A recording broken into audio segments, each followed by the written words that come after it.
gouvernance démocratique di ñuy téléspectateurs yëpp di leen ñaanal yàlla nag mu musal ñu ñun ñëpp ci coronavirus bi. jërëjëf rapport UG yi génn na sénégalais yëpp am benn impression ne na woon fa woon ndax rapport yu bari génn na fi OFNAC Cour des comptes mais mujjul fenn ban jàngat nga def ci loolu.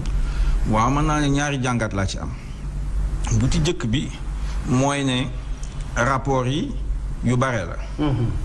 dañoo tardé te waruñoo tardé. jàpp photo IGE. mën na ni photo IGE la mais xam nga présidentialisme nu mu demee waa IGE dañuy jàpp ne avant ñuy génnee seen rapport foog ñu présenté ko président de la république.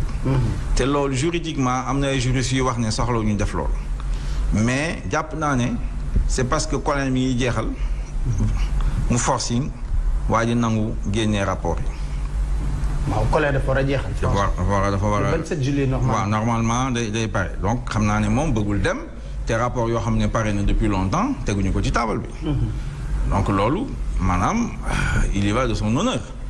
donc muy benn ñaareel bi mooy day wane ne rek ne Macky Sall lam ñu waxoon ci njëlbeen gouvernance sobre et vertueuse génn na ci complètement. seetlu leen bu rapport yi génnee moo xamoon na lu nekk ci biir. day wane guerre beeg corruption boo xam ne ñëpp xam nañ ko fii ci Sénégal depuis longtemps ay OFNAC yu bari génnee nañ ko. ñu teg ko ci table bi rek mu ne gars yi def leen seen déclaration de patrimoine mu mel ni contre-feu la day wut ci loolu. bañ ñu wax ci rapport. mais moom deful bosom. moom defu ko déjà bu 2012 bi. xaw ma ndax def na ko wala defu ko parce que su ko defee. 2012 moom defoon na ko bañ génn ko ci journal officiel. gis nga journal officiel. mais bañ ko falaatee deful. ma est-ce que gis nga journal officiel bi. waaw gis naa journal officiel. man de wër naa ko. c'était le 24 avril. 24 ça a été publié le 24 avril 2012 am naa ko. am nga journal officiel bi alhamdulilah man wër naa ko gisuma ko. donc boobu moom mooy circuler mais ñun jàpp nañ ne suñu la faleewaat da nga war a defaat kii ñu mu tudd déclaration de patrimoine defu ko et puis déclaration de patrimoine soo ko xoolee. boobu booy wax noonu. 2012 comme nee nga génn ci journal officiel bi mën nañu jàpp ne c'est officiel. mais moom ci biir nee na am na ay dette bancaire am na lu ko banque yi lebal donc war na am compte bancaire. amu ci compte bancaire. te déclaration boobu amul compte bancaire donc loolu nag la mën a nekk xanaa moom du mu wax ne amul compte bancaire te mi ngi fay bor. ñu jógee ci banque yi donc xam nga day wane ne déclaration yi taxawul ko. vraiment c'est pas non taxawul yóbbu caaxaan la. yóbbu caaxaan donc fa la ñu bëgg a yóbbu ministres yi defuñu ko dugg na fii génn fële mais xam nañ ne guerre bi c'est extrêmement important ci suñu koom-koom. waa forum civil temps yële passé déggoon naa la ñuy wax ne 2% PIB la woon. ñun suñu équipe économie xool nañ ko liggéey nañ ko càmbar nañ ko mais xam nga guerre bi dafa ànd ak lenn Pape Alé. mooy l'économie de la drogue. buñ ci juum. mooy narco-économie. mais c'est vrai que le Sénégal est devenu une plaque tournante de la drogue. Oui. en un mois on a jàpp nañ fi ay 2 tonnes de cocaïne. waaw donc xam nga loolu. d'ailleurs UNUDC. mooy organisme des Nations Unies buy toppatoo mbir boobu. alerté woon na ci. bind na l'Afrique de l'Ouest plaque tournante la. ñoom ci seen bopp nee nañu zone de transit la léegi sax mi ngi waaj a nekk zone de production. Guinée-Bissau Sénégal Mali Mauritanie Guinée. alors fii ci Sénégal ñoom soo gisee méthodologie bu ñuy utiliser di mooy ak masse monétaire yeeg yooyu ñun loolu la ñu xool bu ñu gis ay écarts yoo xam ne c'est trop important entre la masse monétaire ak ñuy wax koom-koom PIB naka lañ koy nattee. alors à l'époque nee naa woon am na écart bu 250 milliards par an loolu doyoon na waar trop. mu lëkkaloog luy ñoom Thabo Mbeki di wax flux financier illicite mais bu ñu ko xoolaatee ak cocaïne bi buy dugg ak lu Cissé Lo wax parce que lu Cissé Lo wax am man ci sama wàllu bopp lu ci am solo mooy ne drogue bi mi ngi fi. ay autorités ñoo ko fiy dugal ñoo koy jaay. Cissé Lo wax. te Cissé Lo ko procureur woo mu wax ñan la. waaw xam nga lu Cissé Lo doful dina jàpp ko. nekk na fi président CEDEAO muy quand même position d'observation. yooyu maanaam di nga am information parce que ñu nekk ngay dajeel foofu ci Afrique de l'Ouest alors donc la mu wax man je prends ça au sérieux jàpp ne effectivement narco-économie sax na fi de l'ordre de 200 milliards par an ak guerre bi moom la gars yi di séddoo te fu muy jaar di dugg mooy blanchir ni ñu koy blanchir ci koom-koom bi jaar na ci foncier ak immobilier. te li ngay wax nii dafa am solo parce que mas naa lire benn rapport ñu ne les immeubles qui cachent la drogue au Sénégal. Ah oui, fallait jaar moo tax le prix de l'immobilier ici est élevé parce que Sénégal mënoo justifier ñu joxe 1 million le mètre carré fii 500 000 le mètre carré loolu lu ko waral mooy effectivement xaalis bu ñuy blanchir moom moo demande de foncier bi moom moo rëy. donc loolu te offre bi moom c'est limité ñëpp xam nañ ko donc loolu vraiment loolu moo ko waral ak évidemment les voitures de luxe yooyu yëpp daf cee bokk. donc loolu moom fa lay gars yi di jaar ànd ak guerre bi nag bu nekk ci biir fonction publique bi ak administration yeeg société nationale yeeg yooyu yëpp lay gars yi di lëkkale au moins 200 milliards par an donc moo tax guerre bi daf fi am doole Macky Sall fas yéenewul xeex ko. lu tax loolu est-ce qu'il est pris en otage par des lobbies wala il est au cœur de ces lobbies lu tax.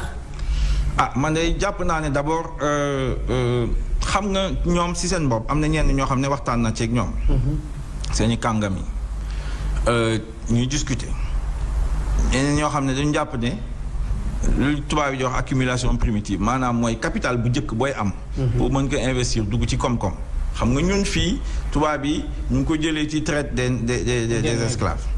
jël leen fii liggéeyloo leen États-Unis ak yooyu ak Brésil ci canne à sucre bi donc loolu comme amuloo léegi koy noot def ko jàmm liggéeyal donc léegi maanaam jàpp nañ ne donc si ressources publiques yi nga koy jëlee am na ci ñoom ñu gëm loolu di ko théoriser Macky Sall mosuma ko wax mais xam naa ne ñàkkul tamit ne bon qui se ressemble s'assemble benn ñaareel bi jàpp naa ne moom expérience am ak fu mu jaar ak yooyu yëpp soo xoolee même si déclaration de patrimoine bu mu wax yooyu yëpp di nga xam ne effectivement à partir des ressources publiques la ñuy accumuler seeni patrimoine loolu mooy dëgg gi moom xam na ko.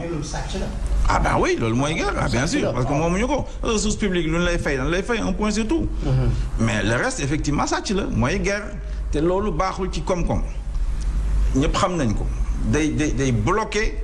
investissement bi fu mu war a dugg su waree dugg fii par exemple ci maanaam loo xam ne ñëpp xam nañ ne soxla nañ ko mooy. ci hôpitaux yi par exemple wala santé beeg yooyu wala ceeb beeg yooyu feneen lay dugg pousse immobilier yi mu jóg. prix yi jóg donc ce qui fait que dund gi day gën a jafe pour la population et cetera donc soo waree investir rentabilité bi day gën a jafe loolu moo tax effectivement. ñu jàpp ne baaxul ci koom-koom ñëpp xam nañ ko ñu di ko xeex à l'échelle nationale et à l'échelle internationale. loolu laa gis ci rapport yi du dem fenn comme nu nga ko waxee c'est ça sous mon coude donc du dem fenn du transmettre dara parce que moom en réalité gis nañ ne loolu su demee ba di ko utiliser rek day xeex. contre un adversaire politique waaw loolu laal la ciy gis. te sax maa ngi xool gis naa ni mu wax affaire oto yi.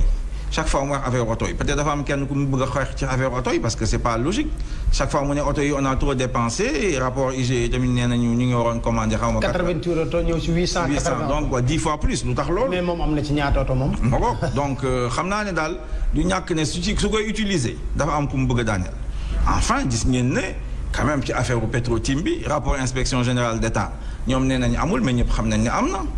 loolu non ça c'est un secret de polichinelle. xam nañ ko loolu moom. waaw ñoom rek ko gisul. moom moo ko gisul kon nag. non gis nañ ko sax parce que chaque jour ñu ne Karim Wade war nañu jox xaw ma deux ma ne ko mais noo leen gisee nag Karim Wade c'est les conclusions du rapport. absolument loolu rek di wax rek ne dégg naa ñuy wax ne kii saa waay rakk ji facteur Franck Timis. dañ ko blanchir. mais xam nga man affaire boobu. yow defal nga def appel à témoin bi. dem naa appel à témoin porté naa plainte. waaw devant le procureur man ak Abdoul Mbaye au nom du CRD. ci affaire boobu parce que ñun yëf yi c'est simple xaw ma juge bi la muy wut mais la loi pétrolière. en son article 8 a été violée. loolu parce que dafa ne pour nga mën a am bloc da nga war a am capacité technique ak financière. loolu la wala bi wax. te ñëpp xam nañ ne. Petro-Tim. Petro-Asia Resources ak yooyu yëpp yu ko wër ça n'existait pas c'est des fabrications te loolu Aly Ngouille Ndiaye moo ko bind ci rapport de présentation loolu c'est faux àddina bi yëpp xam nañ ko Sénégalais yëpp xam nañ ko et ça a bénéficié à qui ça a bénéficié à Alioune Sall parce que moo doon patron Petro-Tim SA donc le faux mooy et la violation de la loi pétrolière ça a bénéficié à Alioune Sall donc na ma xamul naka la Alioune Sall naka nañ ko mën a sétalee ci mbir bi c'est pas possible ce n'est pas possible. mais est-ce que yow gëm nga ne tant que président Macky Sall mi ngi fii nekk. non góoma ko. góoma ko mais peuple bi loolu yëpp ci peuple bi la. pourquoi. parce que peuple bi moo war a jóg parce que ressources yi moo ko moom. moo ko moom. mënuñoo nangu kenn ak yi moo ko xam nga Sénégal mënuñoo am gouvernance bu mel ni Gabon souvent exemple boobu lay jël waruma ko sax jël parce que am na ñu baax ñu fa nekk mais quand même jàngat la Oumar Bongo na mu yore woon mën naa la nettali dara de mos naa fekkee réunion chef de l'État maa doon secrétaire bi waruma ko sax wax mais Oumar Bongo mën nañu waaw vraiment da ngeen ñu war a jàppale ñun Union africaine tout et tout parce que ñaari tali yu amoon Libreville depuis colonial bi moo fa nekk ba léegi xam nga loolu lu doy waar la te xam nañ Gabon la mu am ci pétrole ah ñëpp xam nañ ko donc pétrole boobu en réalité soo gisee dañ koy jël di ko séddoo entre moom famille am boobu le clan Bongo ak ñu leen jàppale te ñooñu barewuñu ci Gabon ak les compagnies pétrolières yoo xam ne ñoom ñoo koy exploiter ak état yu nekk ci ginnaaw. mais Aliou Sall est-ce que du sax prête-nom kese. ah est-ce que prête-nom est-ce que bénéficié wu ci aussi. waaw d'accord mën na ci bénéficier wu. mais mu nekk prête-nom wu kenn. ah du ñàkk. prête-nom kenn koo xam ne parce que dama foog ne Aliou Sall amul fit. bu toll ne loolu te Macky Sall yëgu ci dara. ba ni yëg ah évidemment que Macky Sall yëg na ko ba ma doon signé décret bi. waaw xamoon na ne ah frère mi ngi ci biir kooku amul benn werante. waaw loolu c'est sûr nëbbuñu ko sax moom ci boppam sax wax na ko Macky Sall nee na Jeune Afrique effectivement frère am ñëwoon na ko wax mais moom gisu ci problème. président de la République ci boppam moo wax loolu dans Jeune Afrique. nee na gisu ci problème. gisul ne la loi a été violée te moom moo jël serment ne il va faire respecter la loi. gisul loolu gis na ko daful jéene jàpp ko xam na secteur bi xam na ko yàgg na ci liggéey na ci donc mënul ne xam moom moo xam moom leer na ci boppam Abdoul Mbaye sax bu contresigné mën na ne man du ma bokk ma ci secteur bi te sama ministre bi su waxee ne baax na mën naa ne baax na mais président bi ci boppam yàgg ci nekk Petrosenec DG Petrosenec ministre de l'énergie ba pare rapport UG bi na ko bul signé décret yi exactement donc vraiment moom xamoon na lépp moom donc bokk na ci ñuy violer loi bi ànd ceeg Aly Ngouille Ndiaye c'est clair te loolu ku mu bénéficier moo Aliou Sall donc xaw ma naka nañu mun a setale Aliou Sall donc daal mbirum guerre bi moom ak lu rapport IG yi wane ak yeneen rapport OFNAC yeneen na fii rapport ci affaire ay coude ak yu kenn xamul ak yooyu yëpp ils ont mis ça sous le coude parce que ñoom yi kese la ñoom yi neen nañu moom lay wooye la grande dynastie Faye Sall la ak ñu leen di jàppale ak seen i dungure yooyu ñoo bëgg a akimoo alalu Sénégal ñoo bëgg a akimoo suñu pétrole ak suñu gaz ak suñu zircon ak lépp loo bëgg taxañu nag bëgg ñoo yore comme nu Bongo yore woon Gabon te loolu mënta nekk. mais c'est que léegi foofu est-ce que regret am yéen dañ bañ kenn Karim Wade la dañ bañ léegi ngeen am dynastie. ah gis nga ko de loolu la yàlla andil mais xam nga yàlla moom suy defar day mel ni day yàq donc jàpp naa ne daf ñuy wan rek ne dafay fësal prédateur yëpp ñu génn comme ça suñu leen di génnee ñu génnee leen ñoom ñëpp ensemble. mais est-ce que le problème à l'heure actuelle au Sénégal. Mamadou Lamine Diallo. du Macky est le seul pouvoir qui existe. tous les autres pouvoirs se sont aplatis. loolu wax nga dëgg loolu c'est un problème mais kooku du Macky Sall kese ça traverse presque toute la classe politique. mooy le présidentialisme. gis nga présidentialisme baaxul santul yàlla ci Afrique. d'abord ñun xamuñu ko ci suñuy tradition de gouvernance en Afrique xamuñu ko di buur di bumi nekk Kamforé loolu ñun xamuñu ko bokk ba benn musuma gis benn historien africain bu ko validé. xanaa durant la traite négrière avec les États négriers parce que loolu rek mais bon su la bokk ci suñu histoire xamuñu ko ñun dañuy diisoo xam nga ko bu baax. dañuy dem sous l'arbre à palabre rek yooyu. donc tubaab bi bu ñu bëgg a coloniser andi fi Faidherbe bi mu xeex ak gis nga xeex yu mu fi def. xeex ak Serigne Seck la révolte des marabouts Tidiane ak yooyu yëpp mi ngi gën a leer la bataille de Samba Sadio waa Thiénaba ak ñoom ñëpp. ak ñoom Maba Diakhou ak yooyu yëpp bu mu leen gagné parce que dafa amoon canon.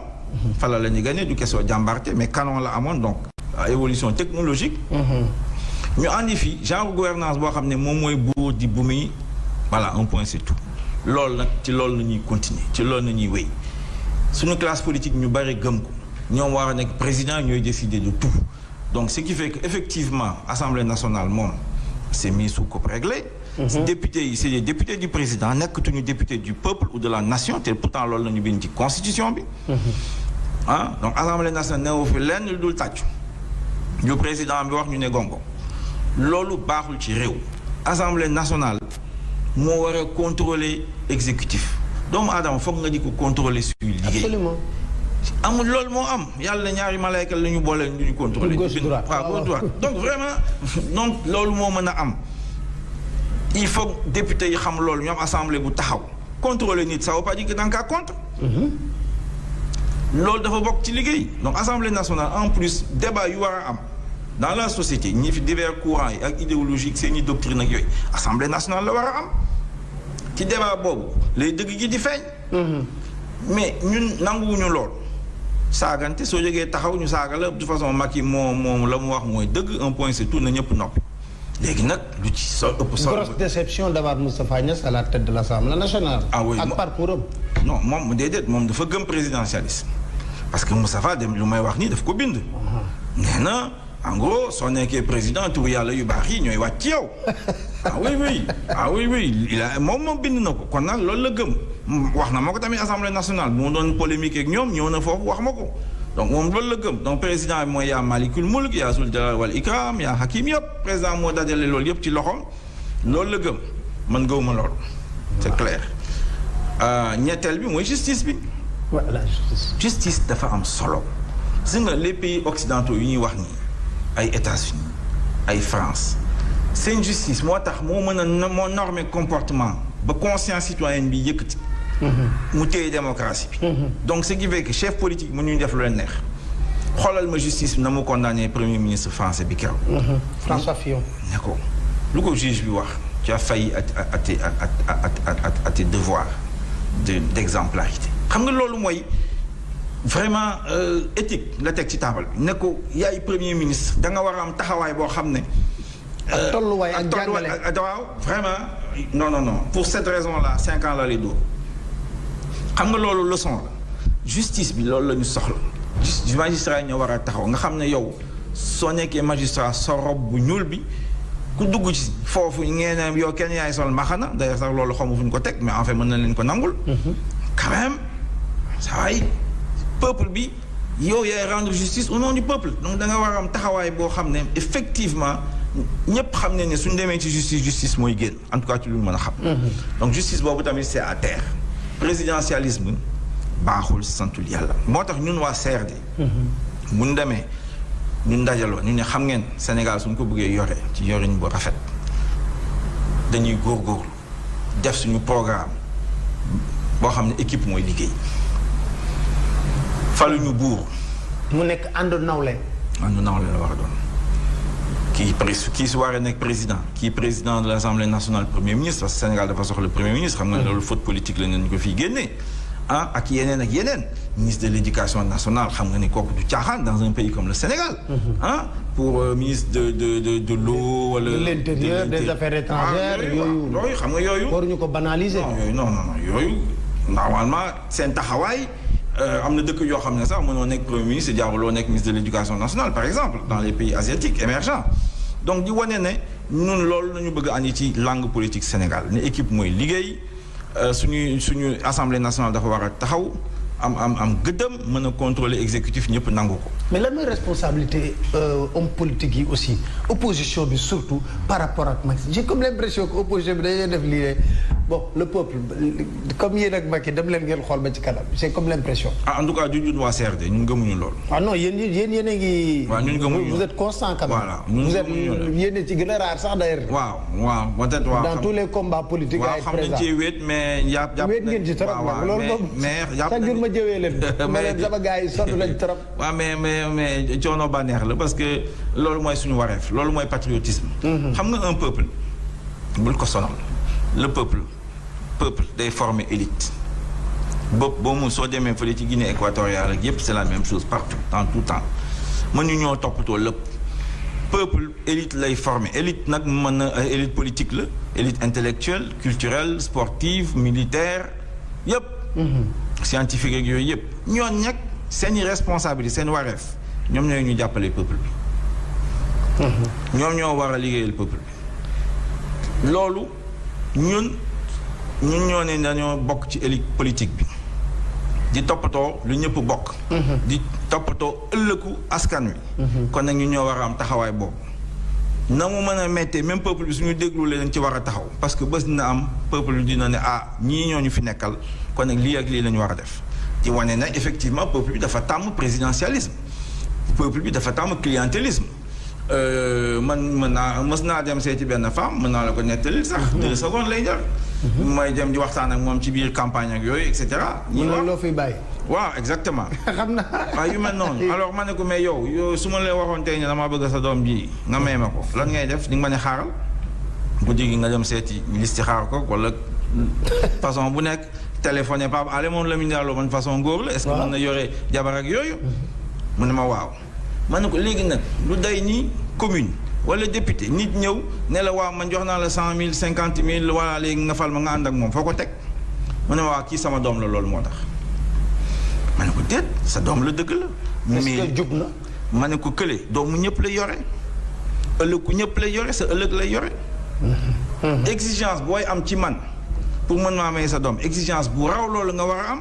pour sa nit exemple bu baax la li nga wax. pour sa nit man loolu laa leen wax ma ne leen donc yéen a war a xool bu baax foog ngeen def ci attention loolu moo jàpp suñu peuple bi tout peuple sénégalais kese moo jàpp malien gis nga démb nañu faloon IBK mais léegi ñëpp génn nañ ci moom.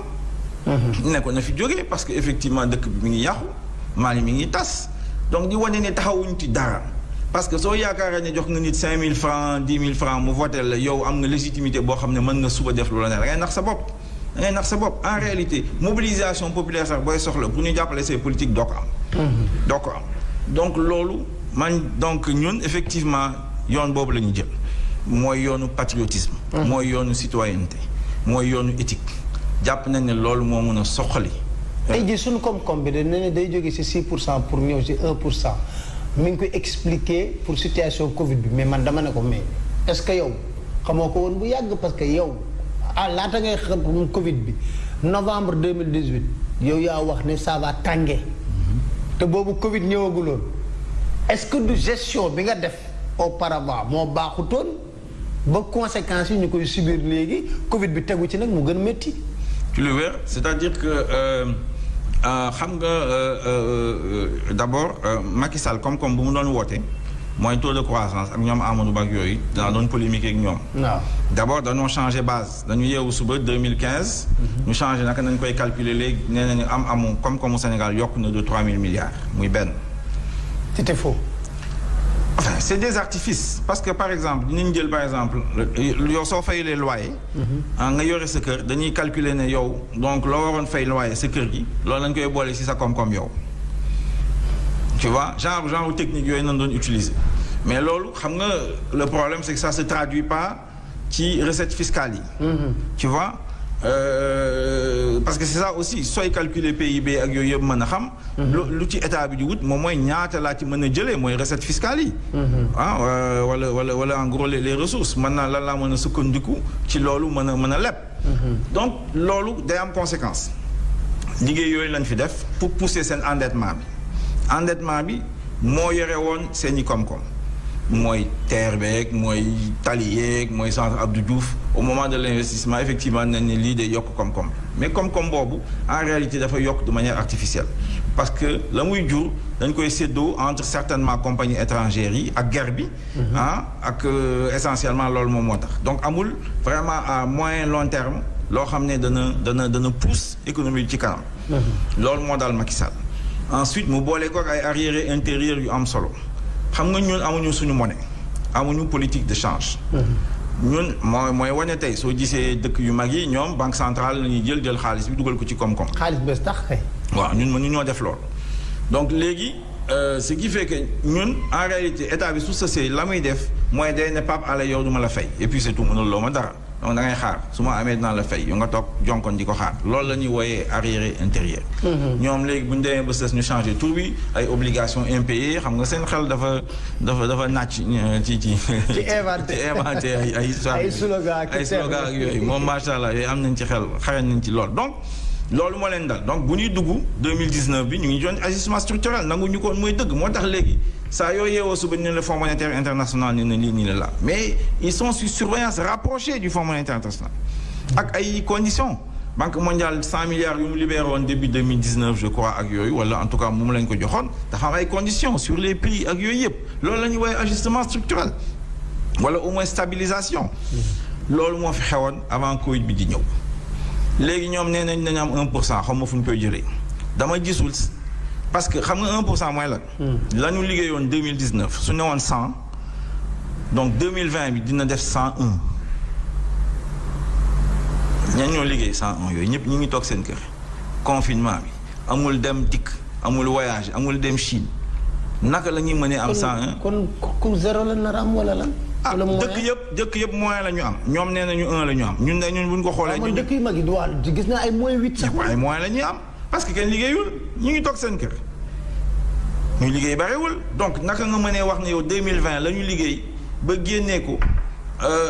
ci koom-koom donc ci PIB ñu nattee ko noonu moo ëpp 2019 man te nekk amin doesn't make sense loolu vraiment loolu la ñu wax mais en réalité lu tax ñu def loolu Fonds monétaire moo leen di ne yéen mënu leen leb lu ëpp lii parce que ci loolu nañuy calculer ñoom seen recettes yi yu ñu war a am ak déficit budgétaire donc lu ñu war a leb donc suñu la limité ci loo war a leb parce que Fonds monétaire loolu lay liggéey ne la yéen seen bor bi c'est surendettement moo fi am te Fonds monétaire international foog nga rembourser les eurobonds ak ñeneen yooyu ñoom loolu tubaab bi ñoo am. du la baal dara. non amu fa yërmande foofu amu fa yërmande donc. moo tax mu ngi yuuxu rek pour annulation de la dette. exactement mais xamul tubaab yi duñ ko def.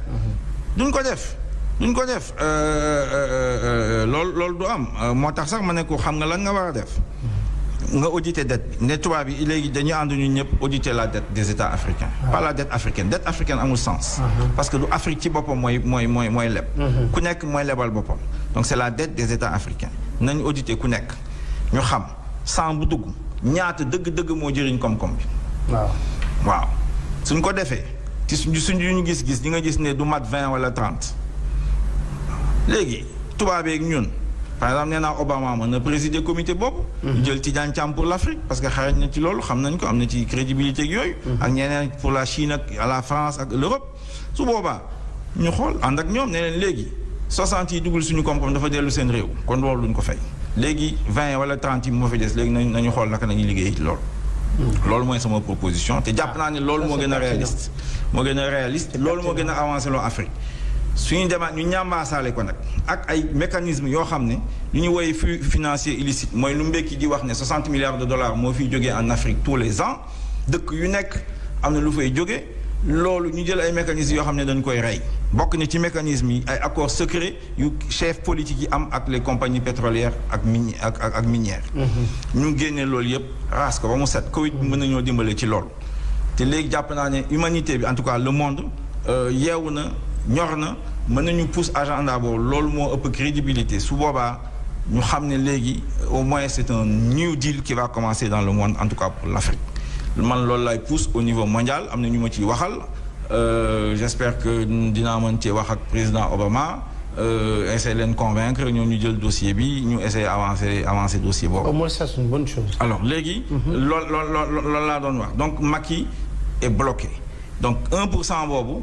parce que Fonds monétaire moo ko ñëw mënoo leb plus de tant de milliards donc foog ñu inventer c'est 1% boobu loolu lay am loolu la ñuy am mais on est bloqué la situation économique et sociale va être difficile xaw ma naka lay def ba génn ci loolu moom mooy dëgg gi parce que loolu nag lu ko waral moom kese la ak gouvernement parce que ci njëlbeen waxoon nañ leen ne man de sama waree def naa ko bu mat sëkk ne leen bu mu yegsee 2012 maa ngi woon ak ñoom Benno Bokk Yaakaar à l'Assemblée nationale. suñu andee seen budget ma ne leen bàyyi leen investissement caaxaan non productif sant Abdou Diouf soxlawuñu ko tey yow Macky lu la war on n'a pas le choix on a déjà mis 200 milliards xaw ma ou 300 millions d'euros ci aéroport Diass mënuñoo dellu ginnaaw dañ ko leb fexeel mu gaaw génn parce que à partir de là dana redistribuer une partie de l'économie parce que nag aéroport du caaxaan.